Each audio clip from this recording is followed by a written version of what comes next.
Hello, this is Rex from Rex Recites.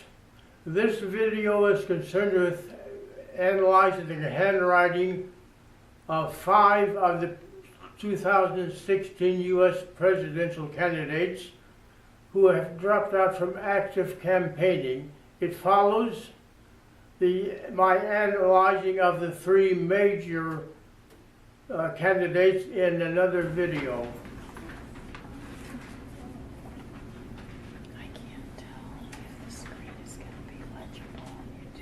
Well, it's time to go, isn't it? Yes. My assistants here are taping the program. They've been put in my YouTube channel, which some of you know I have. I can't hear you, sir. Well, I'll try to raise my voice, but not too loud. I don't want to scare anybody. Can you hear me now? Yeah. Okay. Doug and Sheila are taping this program so we can make a YouTube video out of it. And some of you know that, well, I have 37 videos now on YouTube on my channel, Rex Recites. And they're all reciting poetry. But this one is, of course, going to be very different from reciting poetry, okay? So on the sheet that you've just been given, on the bottom you see, you can put that chart up if you need it, if you want to for further reference. So this just shows you a little about the 3 foundations of handwriting analysis. We have 3 zones. The upper zone represents the theoretical, the spiritual, the ideal, and so forth. The middle zone is the area of practical action. You go out and do something, we hope. But the lower zone is what we could call the physical nature. We need food, shelter, and dare I say it, sex.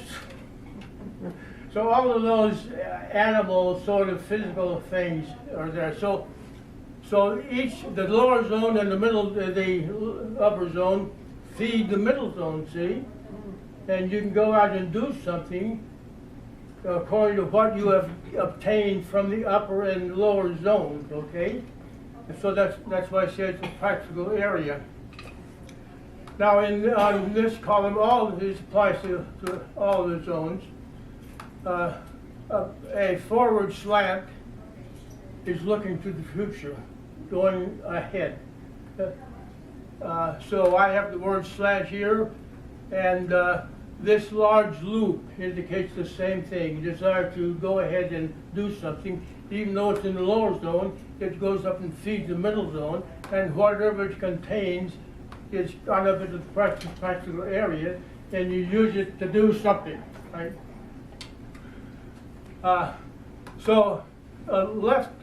The left slant is the opposite, inner looking. Now, you might be aware of the fact that some Eastern countries write from right to left.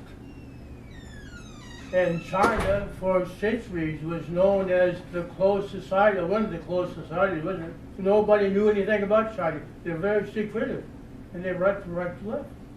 And some Arab countries do also. I guess they all do. So this is the backward slant.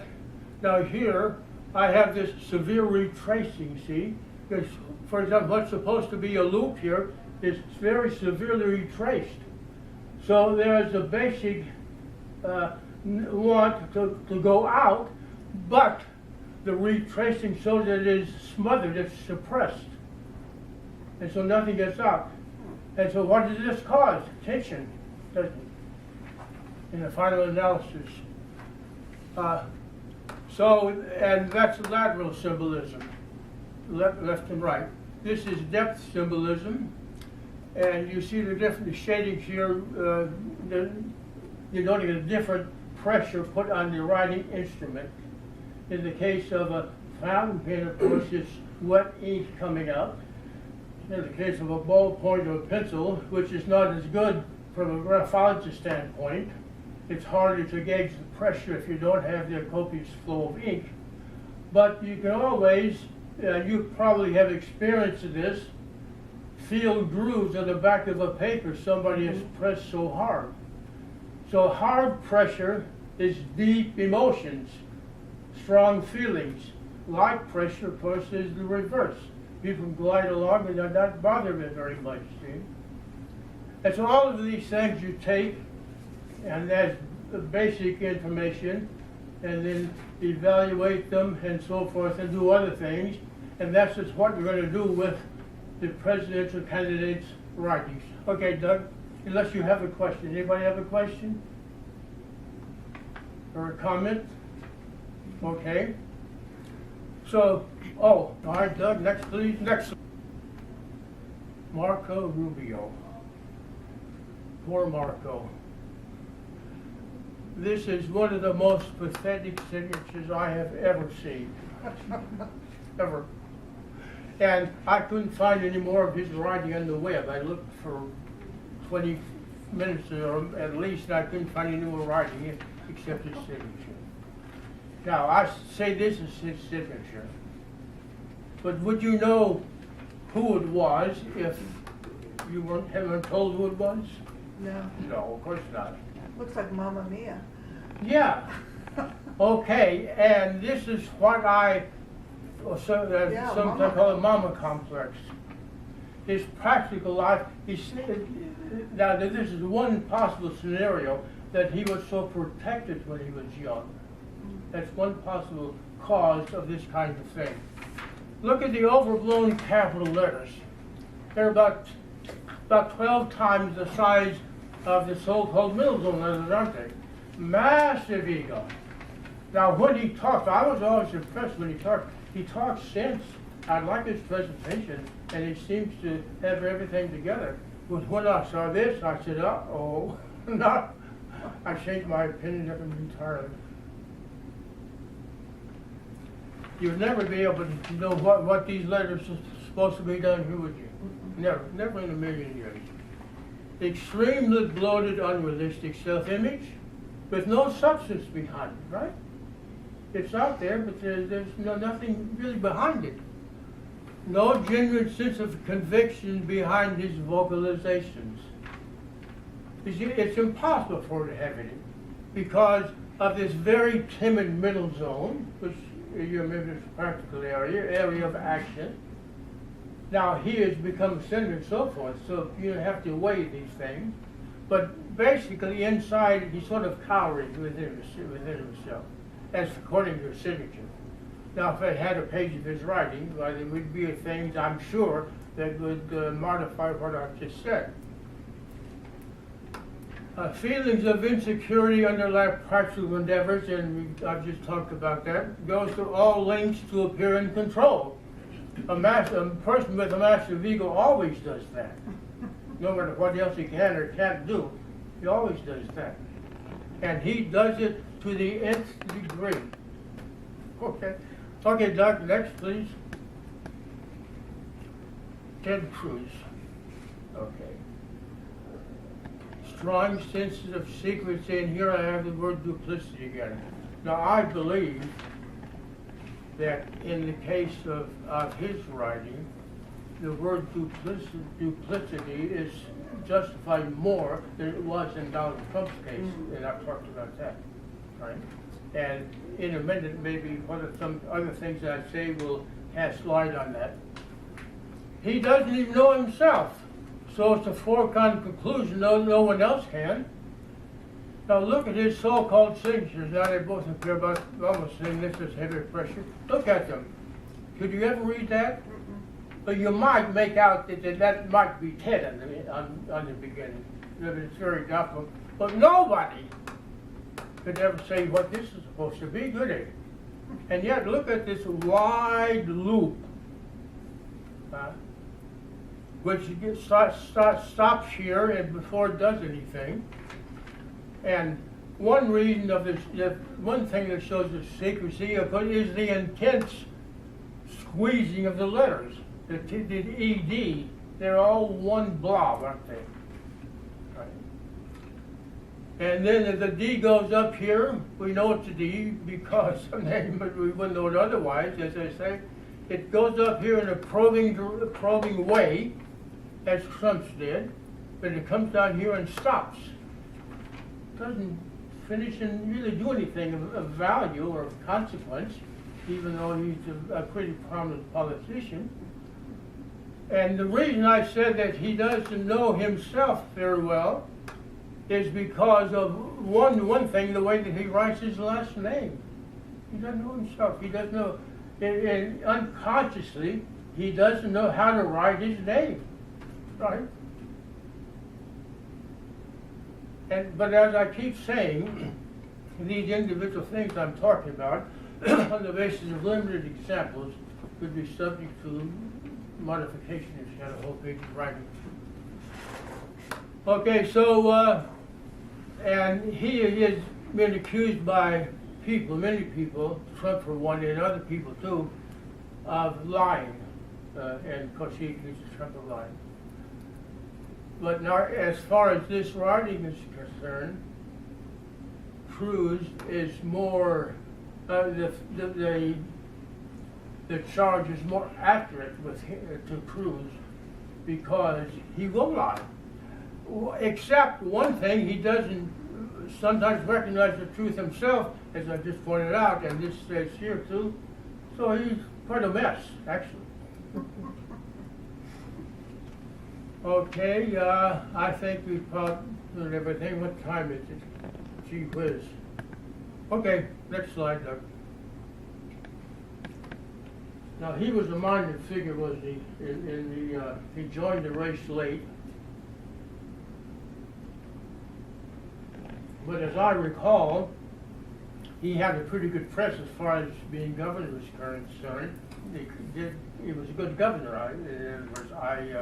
I have gathered, pretty good governor.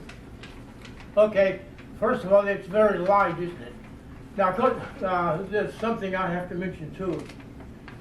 The quality of pressure is especially hard to determine from copies. And this has a copy 4 or 5 or 6 times from the original, see?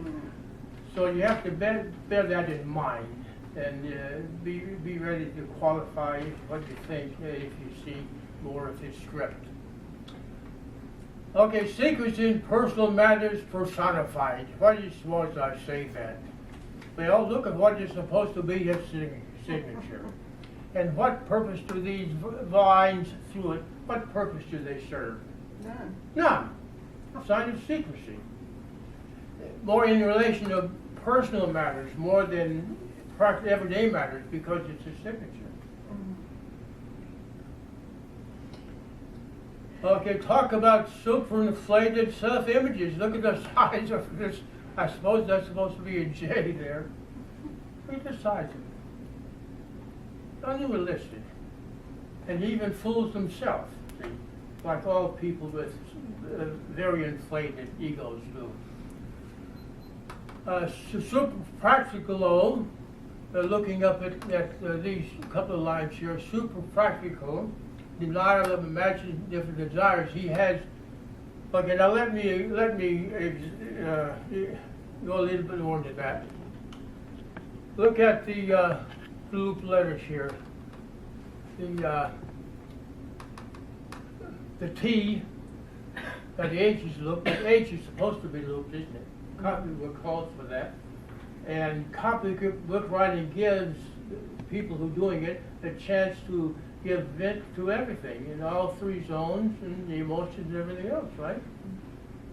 As well as clarifying communication. But now the T and the D should not be looped. They're very, very small loops. And if they are looped very significantly, they are strong indications of sensitivity. Somebody was giving, I guess we call him thin skin. That was Felix, and this is doesn't do any elastic damage because his pressure is pretty light, so that it wouldn't last too long, see? Indications of self-reliance. Now I say indications of self-reliance because in a short script like this, if you look up here at the R, you see the stroke here, going back to call that couple of weeks ago or so, in here in the residents' meeting. I said, I voted for somebody in the Washington primary before I had seen these writings. And when I saw the writings, I said, well, I would never voted for him. I'd seen the writing beforehand. In this case. One thing, I would have done this very magnified self-image, the looped T, and look at the position of the T-bars in the face. Look at this T-bar way down in the middle zone. It should be up. If it's not up, that means a lack of ideals, staying too close to practical. Now that might come in handy sometimes, but it doesn't make for a well-rounded personality, does it? And so and there is another T that's a little higher, but it's still too low, ideally speaking. And if a page is full of these low T-bars, why, you know that person is a non-achiever. Especially if they're accompanied by some of the other negative traits here. Okay, Doug, next one, please. Ben Carson. Now, he didn't last very long, did he? He was back in the beginning. And I always liked to hear him speak. He made sense. And he wasn't overly demonstrative about it. He just presented what he thought. And so his personal appeal to people meant that he couldn't last very long in that arena. His lack of personal appeal, I should say. Now, if you look at this stroke, and I think that if we have the original of this, it wouldn't be so spotty as this, but it would be more like a solid line, although maybe lighter. But anyway, as I say, when the stroke goes backward and stops in the past, that's something that is lying there smoldering, right? Some idea or desire or something. It should come back out to the right. Now, an underscore that goes from the left to the right is one sign of self-confidence.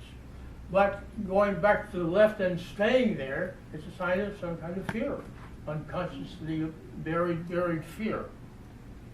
And now, his measured approach to life was evident more in the what he wrote up here and in his electioneering. But now look at his T-bar too. It's on the low side. This one is better. But he ends this with an exclamation point, which really is a little out of character, considering the script as a whole. Because exclamation points sort of denote emphasis, don't they? And some kind of stress and so forth. And he doesn't have that. He's hesitant about presenting himself, in other words. Not naturally expressive emotionally. He has somewhat of a right slant in the writing, not too pronounced, but he also has some negative traits that nullify some of that. And notice another thing. Look at this stroke on the Y, and to a lesser extent on the G up there. It almost invades the next line, doesn't it? Mm-hmm. And I have seen many, and you probably have seen some too, writers who their loops go down below the line just below it. And if a lot of strokes like this interfere with the next line, well, it has various nuances of meaning, but basically, it's somebody who is so busy with things, with projects, that they collide with, interfere with one another. And you'll notice in some writings that there's a long lower stroke, but the person has unconsciously taken care to let it go through the space between two words in the next line. So the interference is not really as harmful. Okay, next.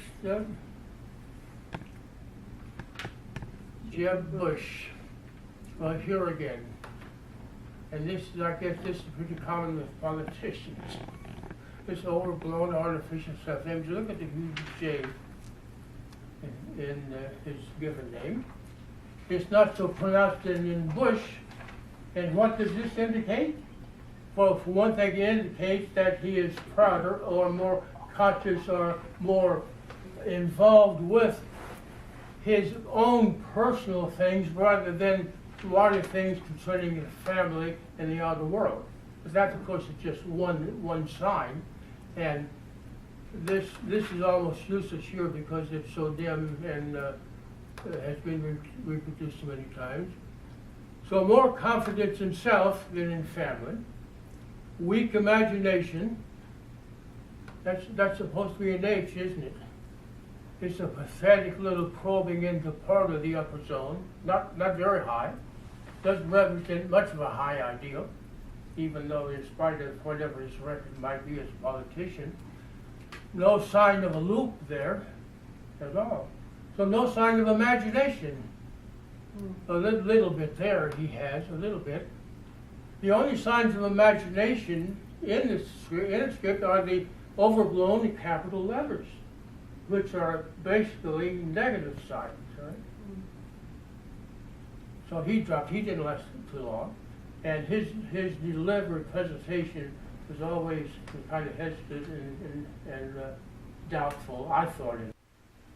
Okay, that's it for the 5 minor candidates, that used to be candidates for the presidential election. Goodbye. Thank you. This is Rex from Rex Recites. Oh boy. This is Rex from Rex Recites. Thank you. Goodbye. Can you